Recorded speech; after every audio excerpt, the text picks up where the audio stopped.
নমস্কার। বিরাট যুদ্ধ শুরু হয়েছিল 9 এপ্রিল থেকে, প্রথম দফার ভোট দিন। সেই যুদ্ধের প্রচার অভিযান আমাদের বসিরহাট লোকসভা কেন্দ্রে আজকের আমি সমাপ্তি করলাম। সমাপ্তির পর আপনাদের কাছে আমার অনুরোধ, 1 তারিখে অর্থাৎ 1 জুনে বসিরহাটের মানুষ আপনারা 1882টা বুথে 18,04,261 জন মানুষ আপনারা ভোট দেবেন। এবার দেশ রক্ষার ভোট, দেশের সংবিধান রক্ষার ভোট, দেশের সার্বভৌমত্ব রক্ষার ভোট। দেশটাকে একটা পক্ষ সরাসরি ধর্মের নামে ভাগ করতে চাইছে। বিজেপি নামক দলটা 10 বছর ধরে আমাদের রাজ্যে, আমাদের দেশের শাসনে আছে, দেশ চালাচ্ছে। এই 10 বছরে দেশ এবং রাজ্যে সবচেয়ে বেশি বেকারের জন্ম দিয়েছে।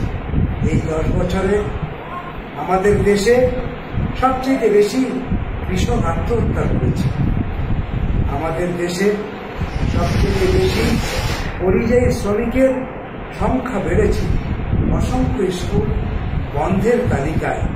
গ্রাম বাংলাতে কম ওজনের সন্তানের সংখ্যা বাড়ছে দিন দিন। গ্রাম বাংলাতে গরিব খেতমজুর পরিবারের মা বোনেরা রক্তাল্পতায় ভুগছে। দিনের পর দিন গ্রাম বাংলায় আদিবাসী ঘরগুলোতে আবার নিরক্ষরের সংখ্যা বাড়ছে। জিনিসপত্রের দাম আকাশ ছোঁয়া। ক্রয় ক্ষমতার বাইরে চলে যাচ্ছে মানুষ। গ্যাস দিয়েছিল 400 টাকায় নরেন্দ্র মোদী, সেই গ্যাসের দাম হয়েছে এখন 1250 টাকা। মানুষ সেই গ্যাস কিনে আর রান্না করতে পারে না। এইরকম একটা সময়ে দাঁড়িয়ে আপনি আপনার ভোটটা দেবেন আপনার পছন্দের ব্যক্তিকে। গুরুত্বপূর্ণ সময়ে গুরুত্বপূর্ণ সিদ্ধান্ত আপনাকেই নিতে হবে। তৃণমূল বিজেপির মধ্যে কোনো তফাৎ নেই। তৃণমূল বিজেপি আপনার কখনো বন্ধু হতে পারে না, কৃষক ক্ষেত মজুরের বন্ধু হতে পারে না। কৃষক ক্ষেত মজুরের বন্ধু যারা, তারাই দেশটাকে রক্ষা করার জন্য বাম কংগ্রেসের জোট তৈরি হয়েছে। আপনাদের সামনে বাম কংগ্রেসের প্রার্থী বসিরহাট লোকসভা কেন্দ্রে আপনাদের পছন্দের প্রার্থী, তাকেই ভোট দেবেন। 1 নম্বর বোতাম টিপে 1 নম্বরের লোককে 1 তারিখে আপনারা ভোট দিয়ে হাসতে হাসতে দাঁড়ায় নিজের মতামত দিয়ে আপনারা আপনাদের পছন্দের ব্যক্তিকে আপনারা পার্লামেন্টে পাঠাবেন।